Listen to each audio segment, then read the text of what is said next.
بسم اللہ الرحمن الرحیم۔ السلام علیکم ڈیئر اسٹوڈنٹ، آج کا ہمارا فرسٹ لیکچر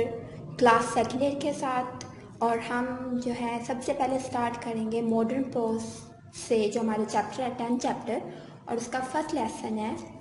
اور ہمارا آج کا ٹاپک ہے دا ڈائنگ سن۔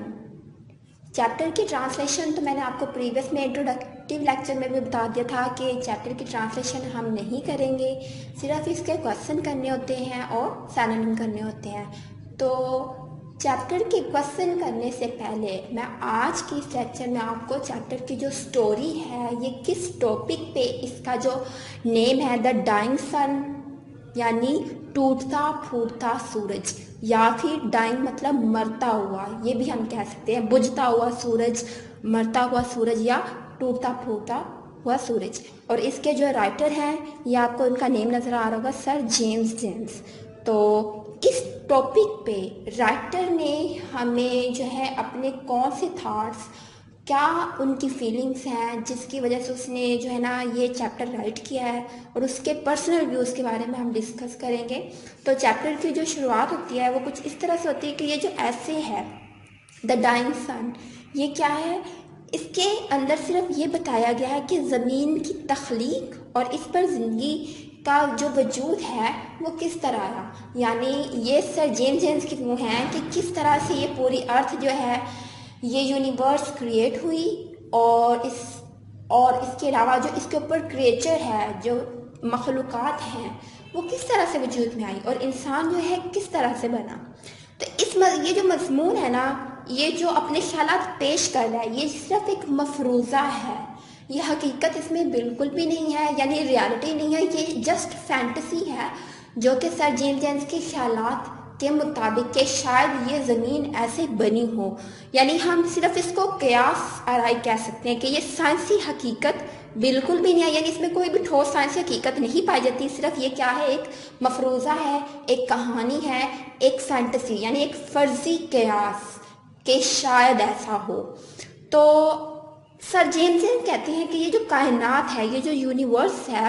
یہ ہمارے جو ہے نا تصور سے بھی زیادہ وسیع ہے، یہ بہت زیادہ جو ہے وسیع ہے، بہت زیادہ پھیلی ہوئی ہے، اور اس میں لا تعداد جو ہیں ستارے ہیں جو کہ اپنے اپنی مدار میں نا گردش کر رہے ہیں، اور ان میں سے بعض ستارے وہ کہتے ہیں اتنے بڑے ہیں کہ ان کے اندر، ایک ستارے کے اندر ہماری جو ارتھ ہے نا، اس جیسی سینکڑوں ارتھ اس کے اندر سما سکتی ہیں، لیکن پھر بھی جو ہے اسپیس بچ جائے گی، اس میں جگہ بچ جائے گی۔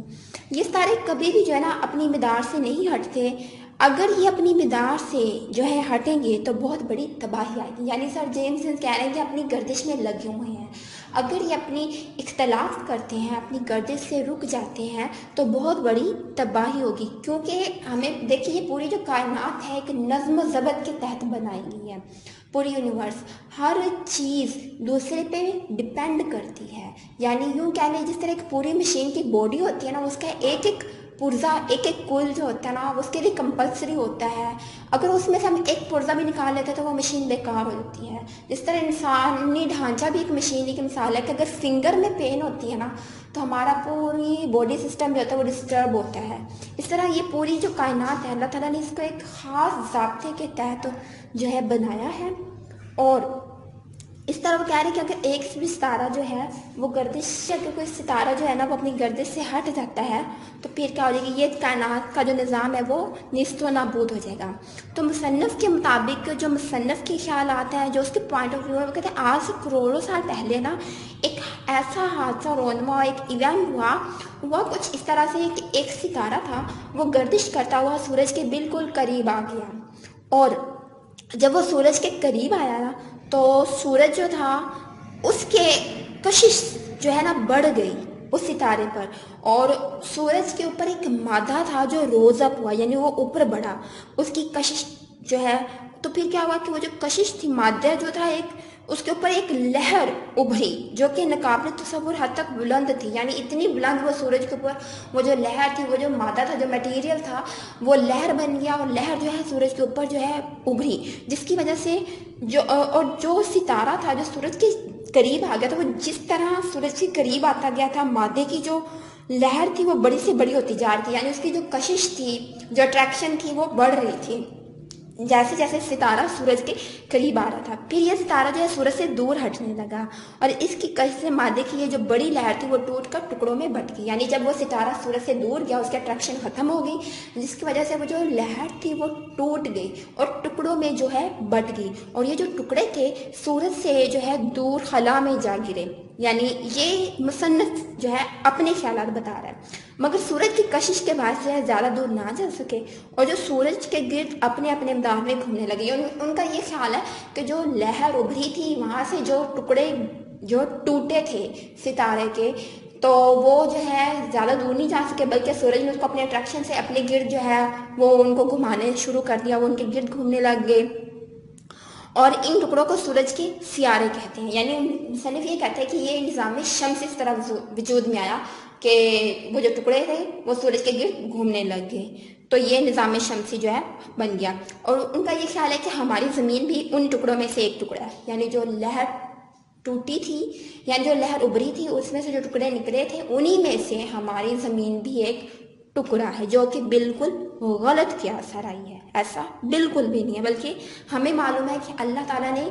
زمین اور آسمان 6 دن میں بنائے، یعنی تخلیق کیا۔ قرآن پاک میں ہر چیز جو ہے واضح طور پر بتا دی ہے، لیکن سب سے پہلے ہم مصنف کے بارے میں آپ کو بتا دیتی ہوں کہ آگے وہ کیا کرتا ہے۔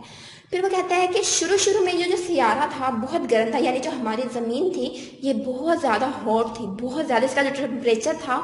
گرم تھا سینٹی گریڈ، لیکن وقت گزرنے کے ساتھ خلا جو تھی، جو ویکیوم تھی، اس کی بے انتہا سردی جو ہے یہ اپنی حرارت کھوتے چلے گئے۔ یعنی جو سیارے تھے نا شروع میں بہت زیادہ آنکھ کے گولے تھے، پھر جیسے ہی یہ ویکیوم میں گردش کرنے لگے تو ویکیوم ٹھنڈی تھی، خلا جو ہے ٹھنڈی تھی، تو ان کا درجہ حرارت جو ہے ماند پڑ گیا اور یہ بہت ٹھنڈے ہو گئے، یعنی ان کا درجہ حرارت جو ہے وہ لیول پر آنا شروع ہو گیا، کم ہونا شروع ہو گیا۔ پھر مصنف یہ کہتا ہے کہ پھر یہ بالکل ہی ٹھنڈے پڑ گئے۔ اب یہ جو سیارے ہیں اپنی ساری حرارت سورج سے حاصل کرتے ہیں، یعنی ظاہر ہے جب ویکیوم میں چلے گئے تھے انہوں نے اپنی حرارت ساری کھو دی، ٹھنڈے ہو گئے، اور اب یہ کس سے ابزرو کر رہے ہیں؟ اپنی حرارت جو ہے سورج سے حاصل کر رہے ہیں، مگر یہ جو مفروض ہے یہ حقیقت سے کوسوں دور ہے، یعنی ایسا بالکل ہو ہی نہیں سکتا۔ تو بہت سے سوالات جو ایسی ہیں جن کے جواب مصنف کے پاس ہے ہی نہیں، تو انہی میں سے چند سوال یہ ہیں کہ جس طرح مثلا اگر سورج کا جو مادہ تھا نئے ستارے کی کشش سے ٹوٹ کر الگ ہوا تو وہ ٹکڑے خلا میں گرنے کے بجائے اس ستارے کی کشش کے سبب اس کا حصہ کیوں نہ بنے؟ کیا اس ستارے کی کشش جو ہے سورج کے مادے کو توڑنے تک ہی محدود تھی، یا سورج سے مادے کو الگ کرنا تو زیادہ مشکل تھا بنسبت اس کے کہ وہ ستارہ جو تھا ان ٹکڑوں کو اپنی گود میں جو ہے پہنا دیتا تھا؟ یعنی سورج سے الگ کرنا یہ مشکل کام تھا اور یہ زیادہ ایزی تھا کہ جو ستارہ تھا وہ اپنے جو ٹکڑے تھے ان کو اپنے ہی مدار میں جو ہے کشش کے ذریعے جو ہے اٹریکشن کے ذریعے اپنے گود میں بنا دیتا۔ مزید یہ ہے کہ مصنف کے پاس اس بات کا کوئی جواب ہی نہیں ہے، یعنی ان کو پتہ ہی نہیں ہے کہ میرے خیالات کا کوئی سولڈ جو آرگومنٹ ہے ہی نہیں اس کے پاس کہ یہ مادے کو جو ہے الگ کرنا یا پھر زمین پر زندگی کیوں کر وجود میں آئی۔ وہ یہ کہتا ہے کہ زندگی جو ہے نا، زندگی کی ابتدا ایک جرثومے سے ہوئی، یعنی ایک چھوٹے سے سیل سے ہوئی جو وقت گزرنے کے ساتھ ساتھ زندگی کی موجودہ شکل میں ڈھل گئی۔ یعنی صرف اس نے یہ بتا دیا کہ ایک اکائی، ایک سیل، اور اس سے جو ہے یہ زمین جو ہے زندگی وجود میں آئی۔ یہ بھی یعنی یہ جو نتیجہ اس نے بتایا ہے کہ زندگی جو ایک سیل سے ایک جرثومے سے بنی، یہ بھی جو ہے مبہم ہے، یعنی واضح طور پہ نہیں، غیر واضح طریقے سے اس نے جو ہے بتایا ہمیں کہ کیسے بنی، کس طرح نہیں۔ لیکن قرآن پاک میں اللہ تعالیٰ نے ایک اتنی پیاری جو ہے نا انسان کی تخلیق کے بارے میں بتایا ہے کہ سائنس جو ہے آج قرآن پاک پہ ہی ریسرچ کر رہی ہے، لیکن ہمارے محبوب صلی اللہ علیہ وسلم نے ہمیں سب کچھ پہلے بتا دیا اللہ تعالیٰ نے کہ کس طرح انسان کی ابتدا ہوئی، زمین کیسے بنی۔ تو مصنف کے مطابق تو زمین اور زندگی کی تخلیق جو ہے محض ایک حادثہ تھا، اور اس کا یہ خیال زمین اور زندگی جو ہے دونوں کی اہمیت کم کر دیتا ہے۔ یعنی وہ کہہ رہے ہیں کہ یہ صرف ایک انسیڈنٹ تھا، کو انسیڈنٹ تھا کہ جو ہے سورج سے زمین جو ہے بنی، چند ٹکڑے تھے انہیں میں سے زمین بن گئی اور اس کے اوپر کریچر خود بخود جو ہے وجود میں آ گئی۔ یہ کیا ہے؟ اس طرح سے اگر ہم اس مصنف کی جو بات پہ بلیو کر دیتے تو یہ کیا ہو جائے گا؟ یہ ہماری کم فہمی ہوگی۔ لیکن مگر اس مفروضے کی کوئی عملی اہمیت بھی نہیں ہے۔ الحمدللہ ہم مسلمان ہیں اور ہمارا دین جو ہے اسلام ہے، اور ہمارا ایمان ہے کہ یہ کائنات، زمین اور زمین پر موجود زندگی اللہ تعالیٰ نے بنائی ہے، اور یہ جو زمین ہے قیامت تک قائم رہے گی اور انسان اس پر آباد رہیں گے، اور قیامت جو ہے ہر ذی روح کو ختم کر دے گی۔ اور قرآن پاک میں بھی ہے کہ بے شک ہر ذی روح کو موت کا ذائقہ چکھنا ہے، موت کو بھی موت آئے گی، حتیٰ کہ اللہ تعالیٰ کے حکم سے ملک الموت کو بھی جو ہے مرنا ہوگا، اور اس کے بعد اللہ تعالیٰ جو ہے تمام انسانوں کو اپنے حکم سے دوبارہ زندہ فرمائیں گے، اور پھر انہیں جو ہے جزا و سزا دی جائے گی، اور نیک لوگ جو ہوں گے وہ بہشت یعنی جنت میں جائیں گے، اور جو گنہگار ہوں گے وہ جہنم میں جائیں گے۔ تو اللہ تعالیٰ ہم نے سب کو جو ہے ہدایت دے اور جنتی بنائے، آمین۔ اور جہاں تک انسان کی کریچر کا میں آپ کو بریفلی بتاؤں تو اللہ جو ہے قرآن پاک میں بڑا ہی پیارا بیان کیا گیا ہے کہ انسان کی شکل کو کس طرح سے ہم نے بنایا۔ انسان ایک معجزہ ہے اگر وہ اپنے جو ہے غور کرے۔ جو علامہ اقبال کیا خوب کہتے ہیں، اپنے ہی من میں ڈوب کے پا جا سراغ زندگی، اپنے ہی من میں ڈوب کے پا جا سراغ زندگی، تو کسی اور کا نہیں بنتا نہ بن۔ علامہ اقبال نے کیا خوب کہا ہے، اپنے ہی من میں ڈوب کے پا جا سراغ زندگی، اپنے ہی من میں ڈوب کے پا جا سراغ زندگی، اگر تم میرا نہیں بنتا نہ بن، اپنا تو بن۔ یعنی وہ کہہ رہے کہ اپنے من میں، اپنے اندر تو جب اپنے آپ کو پہچانے گا نا تب تجھے پتہ چلے گا پوری کائنات کو، گویا تو اللہ تعالیٰ کو پہچان لے گا، پوری کائنات کو۔ اللہ تعالیٰ کہتے ہیں فقط عرف نفسہ فقط عرف ربہ، کہ جس نے اپنے نفس کو پہچان لیا گویا اس نے جو ہے پوری کائنات کو پہچان لیا۔ تو جو انسان، جس طرح ڈارون جو ہے ان کا بھی یہ نظریہ تھا کہ جو انسان ہے ان کا یہ بڑا عجیب نظریہ، وہ کہتے ہیں جی بندر جو ہے نا، بندروں سے جو ہے انسان وجود میں آیا، یعنی جیسے جیسے پروگرس ہوتی گئی بندر جو ہے ڈیولپ کرتے گئے اور وہ حتمی شکل جو انسان بن گئے۔ مارک ٹوین ہے، ان کا یہ نظریہ جی انسان جو ہے کوارڈورپس، ایک جو ہے سمندری مخلوق ہے 8 پیروں والا چھپایا، اس سے انسان جو ہے وجود میں آیا، یعنی انسان جو ہے اس سے بنا۔ تو دیکھیے ان کے مفروضے تو ایسے ایسے ہیں، لیکن اگر میں آپ کو ہمارے دین اسلام کے مطابق جو قرآن پاک میں اتنا پیارا بتایا گیا انسان کی تخلیق، تو وہ ایک چھوٹی سی آیت ہے سورۃ الحج کی آیت نمبر 5 میں اللہ تعالیٰ نے بڑا ہی پیارا فرمایا۔ اللہ تعالیٰ فرماتے ہیں یا ایھا الناس، اے لوگو، ان کنتم، تم وہ جو کہ فی ریب، شک میں ہے، من البعث، دوبارہ جی اٹھنے کے، فإنا، تو بے شک، خلقناکم، ہم نے تمہیں پیدا کیا۔ اب یہاں سے اللہ تعالیٰ فرماتے ہیں یا ایھا الناس ان کنتم فی ریب من البعث فإنا خلقناکم، کیا لوگو اگر تم قیامت کے دن جی اٹھنے سے شک میں ہو تو سوچو ہم نے تمہیں پیدا کیا۔ اب یہاں سے اللہ تعالیٰ ترتیب بتائیں گے کہ کس طرح، من تراب، پہلے کیا ہے تمہیں مٹی سے بنایا، ثم، اور پھر من نطفۃ، تمہیں نطفے سے بنایا، ثم، اور پھر من علقۃ، تمہیں جو ہے خون سے بنایا، ثم، پھر جو ہے من مضغۃ، تمہیں گوشت کی بوٹی بنایا، مخلقات، اور پھر کیا ہے ایک صورت دی، وغیر مخلقات، اور بغیر صورت کے بنایا، لِنُبَيِّنَ لَكُمْ، تاکہ ہم تم پر ظاہر کر دیں، وَنُقِرُّ، جو ہے اپنی قدرت کو، فی الارحام، اور پھر ہم تم کو جو ہے ٹھہراتے ہیں رحموں میں، ما نشاء الی اجل مسمى، تمہاری ماں کے ایک مقررہ مدت تک، ثم نخرجکم، اور پھر ہم تم کو نکالتے ہیں طفلا، بچے کی صورت میں۔ اور دیکھیے کتنا پیارا کہ پہلے تمہیں مٹی سے بنایا، پھر نطفے سے بنایا، اور پھر جو ہے خون سے بنایا، پھر جو ہے گوشت کی بوٹی بنایا بغیر صورت کے، اور پھر جو ہے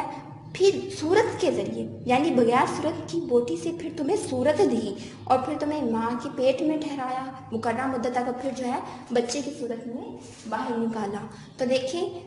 قرآن پاک میں سارا کچھ اتنے واضح انداز سے بیان کیا گیا ہے۔ تو یہ جو ہمارا چیپٹر ہے یہ کیا ہے، ایک سائنس فکشن ہے، صرف فینٹسی ہے، اس میں بالکل بھی کوئی ایسا ویو نہیں ہے جس سے ہم کہیں کہ یہ جو ہے حقیقت پائی جاتی ہے۔ تو میں نے آپ کو دونوں اسپیکٹ سے، یعنی اسلامک پوائنٹ آف ویو بطور مسلمان ہونے کے ناطے کہ ہمارے ہمارا دین کیا کہتا ہے اس حوالے سے بھی سارا بتا دیا کہ کائنات کیسے بنی، دنیا کیسے بنی، اور اللہ تعالیٰ نے انسان کو کیسے بنایا، اور جو ہے مصنف کے خیالات ہیں وہ بھی بتا دیا۔ تو آئی تھنک آپ کو اچھے سے اس چیپٹر کی جو سٹوری ہے، جو تھیم ہے، وہ ڈکلیئر ہو گیا ہوگا۔ مزید اگر کوئی بھی آپ کے مائنڈ میں ہو کوسچن تو وہ بھی آپ پوچھ سکتے ہیں۔ تو اجازت دیجیے اسی کے ساتھ خدا نگہبان۔